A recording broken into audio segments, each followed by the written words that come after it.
प्यारे बच्चों, इलेक्ट्रिसिटी का एक और क्वेश्चन है। आपसे कह रहा है क्वेश्चन नंबर 17 के अंदर, शाबाश, कि एक इलेक्ट्रिक हीटर है जिसका अपना खुद का रेजिस्टेंस है 8 ओम और ये 15 एम्पीयर की करंट ड्रॉ कर रहा है मेंस से, ठीक है। और ऐसा इसने 2 घंटे तक लगातार किया। तो हमसे कह रहा है calculate the rate at which heat is developed. देखो, जब भी आपसे हीट का रेट पूछेगा तो अल्टीमेटली हीट का रेट जो होता है ना, वो पावर ही होती है। तो ये पावर पूछना चाह रहा है हीटर की। तो पावर का फॉर्मूला होता है करंट और रेजिस्टेंस के टर्म में I² इंटू R, ये होती है। इसको आप रेट ऑफ हीट डेवलप्ड भी बोलते हैं, ठीक है। तो I² R से आप निकाल लो। करंट की वैल्यू दे रखी 15 का जब स्क्वायर करेंगे तो 15 का स्क्वायर होता है 225।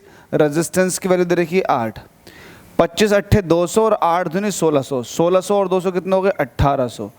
तो 1800 वाट जहाँ कहीं भी लिखा हुआ है टिक करो और आगे बढ़ो।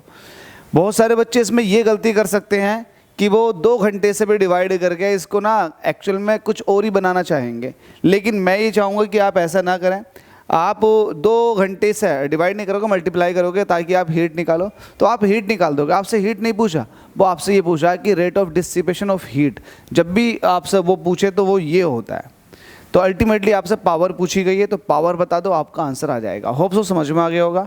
अगले क्वेश्चन में बात करता हूँ, तैयार रहो मेरे साथ बाकी सभी क्वेश्चंस लगाने के लिए।